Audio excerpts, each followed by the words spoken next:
My husband let them treat me like nothing. I walked away and took everything from him. What happens when the person who promised to protect you silently allows others to strip you of dignity, respect, and worth? This powerful story exposes the quiet betrayal that hurts the most, and the calm, calculated strength it takes to walk away without looking back. In today's episode of Revenge Stories, we follow a woman who was treated like she was nothing, even in her own marriage, until one moment changed everything. She didn't scream, she didn't beg, she didn't fight in public. Instead, she observed, planned, and made a decision that would alter her future forever. As the truth unfolded, she realized that self-respect was worth more than comfort, and freedom was worth more than silence. This is not just about loss. It's about reclaiming power, dignity, and everything that was taken for granted. If you enjoy emotional, real-life inspired narratives about betrayal, resilience, and justice served quietly, this episode of Revenge Stories will keep you hooked from the first minute to the last. The ending isn't loud, but it's unforgettable. As you listen, ask yourself, what would you do if the person closest to you let others erase you? Would you stay, or would you walk away stronger? We'd love to hear your thoughts. Have you ever experienced silent betrayal, or had to rebuild your life from nothing? Share your story in the comments. Where are you watching from today? Don't forget to like the video, subscribe for more true-to-life stories, and turn on notifications so you never miss a new episode of Revenge Stories.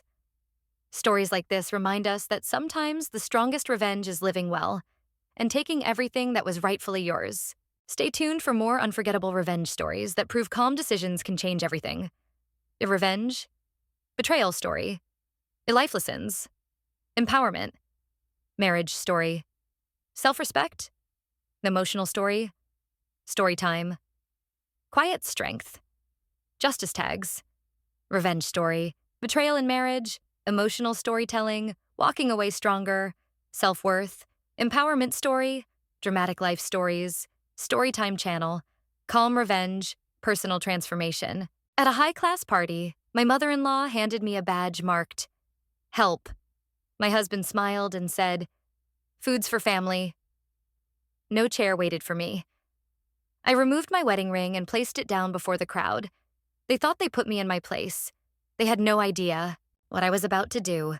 The badge said, "Martha Reynolds, staff." Not wife, not guest, not even family, just staff. I was standing in the main lobby of Summit Ridge Lodge, tucked into the Rockies outside Vail, Colorado, where everything smells like pine cleaner and money. Marble floors, antler chandeliers, a string quartet warming up somewhere behind the walls. People in tailored jackets sipping bourbon that cost more than my first car. The woman at the check-in table slid the badge toward me without making eye contact, the way hospital staff pass paperwork before delivering bad news. Before I could speak, my mother-in-law, Elaine Parker, appeared beside me in a pearl gray gown, smiling like she'd rehearsed this moment in the mirror. "Oh, good," she said, loud enough for the nearby donors to hear. "They got it right." She leaned closer, her perfume sharp and expensive. "You're helping out tonight, Martha. Family seating is full." I followed her gaze to the ballroom. One long table near the stage. Crystal glasses, white linen, place cards written in gold ink. 7 chairs, not 8. My husband, Daniel, showed up seconds later, already flushed from whiskey. He glanced at the badge clipped to my black dress, then at the empty space where my chair should have been. And he laughed. Not a nervous laugh, a comfortable one. "Hey," he said, reaching past me to grab a flute of champagne meant for someone else. "Don't make a scene. It's just dinner." Just dinner. 5 years of marriage. 3 years of me getting up at 5:30 a.m. to catch flights out of Denver International, living on airport coffee and pretzels while he stayed home. Nearly 2 years of quietly fixing his father's logistics company after the 2020 crash, renegotiating leases, cutting fuel waste, saving 143 jobs so their family name wouldn't disappear from the county records. And I wasn't worth a chair. I felt the weight of the wedding ring on my finger. White gold. 2 carats. Chosen because it looked impressive under restaurant lighting, not because it meant anything to me. I slid it off slowly. Let the chandeliers catch the diamond. Let people notice. When I placed it on the empty place setting, the sound was small, a soft tap, but the room went silent anyway. I guess that means I'm not yours anymore, I said. Calm, clear, no shaking. Daniel's smile froze. Someone gasped. Someone else pulled out a phone. I turned and walked out. Past the valet stand. Past the black Escalades and Range Rovers idling in the cold. My heels stayed steady on the gravel driveway. In the car, heading down the mountain road, I didn't cry. Not yet. What I felt was colder than anger. It was clarity. They thought they'd put me in my place. They didn't realize they'd just shown me the door. And I was finally ready to walk through it. The truth is, that night at Summit Ridge didn't come out of nowhere. It had been leaking into my life for years, drip by drip, the way a roof fails long before it collapses. Daniel liked to call my work your little consulting thing. He'd say it with a grin while scrolling his phone, like the words didn't matter. Meanwhile, I was flying to Toledo, Kalamazoo, Scranton, places people with corner offices pretend don't exist, helping family businesses stay alive. I measured success in payroll met and lights kept on, not applause. Elaine introduced me the same way every time. "This is Daniel's wife," she'd say. "She keeps busy." Busy, that was her favorite word for me. I kept quiet because that's what you do when you grow up watching your mother scrub motel bathrooms along Route 50 so the electric bill wouldn't bounce. You learn early that work doesn't need witnesses to matter. You just do it. The real crack came one Tuesday night in Wash Park, our townhouse quiet except for the hum of the dishwasher. I'd just come back from St. Louis, still wearing flats, groceries cutting into my fingers. Daniel was in the bedroom, speakerphone on. "She really thinks she's important," he was saying, laughing. That same easy laugh. "This staff badge idea at Natalie's engagement dinner? Perfect. Time she understands the difference between real money and pretending."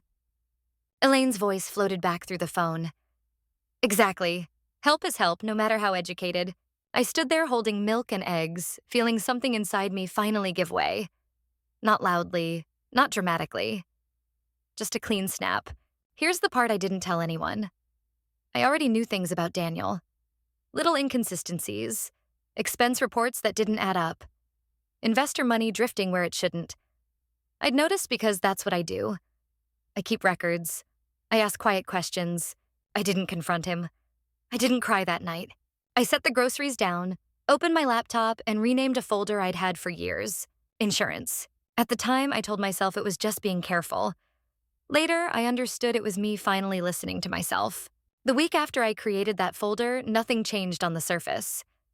That's the thing people misunderstand about moments like this. Life doesn't explode right away. It keeps going. Same traffic on I-25. Same grocery runs to King Soopers. Same morning news murmuring about gas prices and weather alerts while coffee brews. Daniel still kissed my cheek on his way out the door. Still complained about traffic. Still asked what was for dinner like nothing had shifted. But something had. At night, after he fell asleep, I'd sit at the small desk in the guest room with my laptop open, the glow reflecting off the window. From the outside, our townhouse looked warm and settled. Inside, I was pulling threads. I'd spent years fixing broken businesses. You learn patterns when you do that long enough. You notice when numbers repeat in ways they shouldn't. When miscellaneous expenses grow legs. When a partner's lifestyle upgrades faster than revenue. Daniel worked in private equity. Not the flashy kind you see on CNBC, but the quieter regional firms that buy Midwestern manufacturers and squeeze them just enough to look profitable on paper. He liked to say he was creating value. What he meant was shifting money around until it looked impressive. I'd helped him early on. Not officially. Never on paper. I'd clean spreadsheets, flag risks, ask questions he hadn't thought to ask. When his father's trucking company nearly folded after fuel prices spiked, I stepped in without being asked. 16-hour days, reworking routes, cutting idle time. Selling off underused equipment measured in tons and gallons, not headlines. It worked. The company survived. Daniel took the credit. I let him. That was my mistake. In the quiet of that guest room, I started opening files I hadn't touched in years. Bank statements, email chains, expense reports attached to deals in Ohio, Indiana, Western Pennsylvania, hotel stays that didn't match travel schedules. A Rolex purchased through a portfolio company's account. Investor funds routed to consulting fees that led nowhere. Here's the small twist most people miss. I wasn't looking for revenge yet. I was still hoping I wouldn't find enough.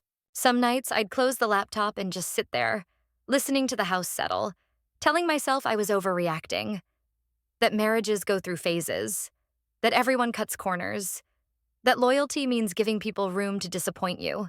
But the files kept answering back. I kept thinking of my mother, clocking in at the motel before sunrise, measuring bleach with a plastic cup so the supply manager wouldn't accuse her of waste. Integrity mattered where I came from, not because anyone rewarded it, but because losing it meant losing yourself. The closer we got to the engagement dinner, the worse my sleep became. I'd lie awake staring at the ceiling, calculating miles and margins, replaying Elaine's voice. Help is help. As if contribution without recognition was all I deserved. Daniel noticed I was tired. He suggested vitamins, told me I worried too much. Once, while adjusting his cufflinks, he said, "You don't need to work so hard anymore. We're doing fine." That word used to comfort me. Now it felt like theft. The night before the event, he came home late.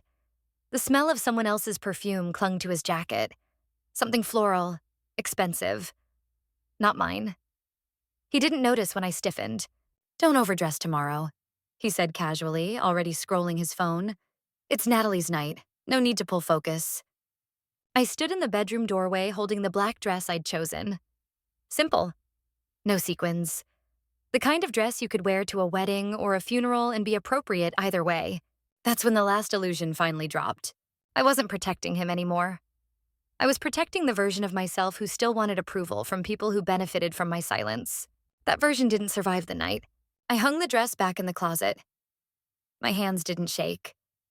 I opened my laptop again and added the final documents to the folder. Screenshots, dates, cross-references. I wrote a short, factual summary. No adjectives, no emotion, just timelines and numbers. When you've spent your life cleaning up messes, you learn something important. Truth doesn't need decoration. It just needs to be organized. The day of the dinner, I drove myself up to Summit Ridge. Snow dusted the trees along the highway, the mountains sharp against the sky. I listened to talk radio, some argument about inflation and interest rates. Ordinary concerns, real concerns. At check-in, the young woman hesitated before sliding the badge toward me. That was my first clue. The second was Elaine waiting nearby, already smiling. You know the rest of that moment. What I didn't know then, but had prepared for, was what would happen after. Halfway down the mountain, I pulled over at a turnout.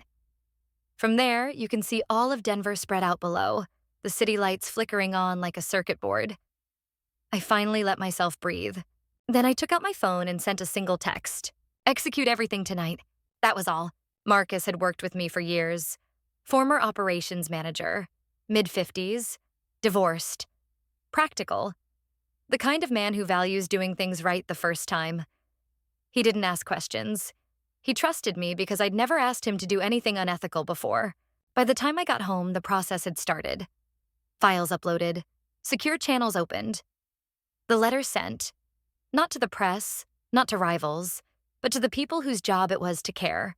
I slept for the first time in weeks. The fallout wasn't loud. That surprised people. There were no shouting matches, no dramatic confrontations, just accounts frozen one by one. Meetings I wasn't invited to where Daniel slowly realized no one was taking his calls anymore. A partner on leave. Then removed. Ethically, I wrestled with it more than I expected.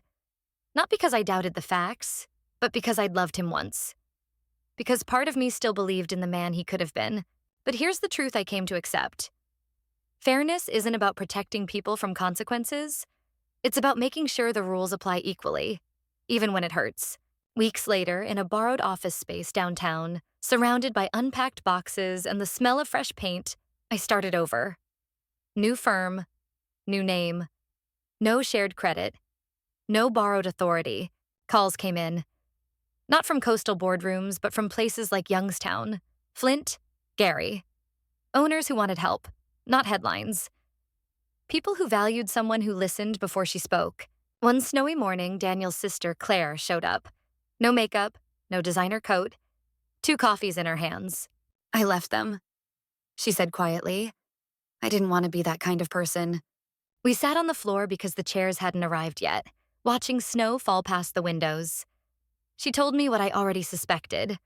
Once the image cracked, everything else followed. I didn't feel triumphant. I felt free.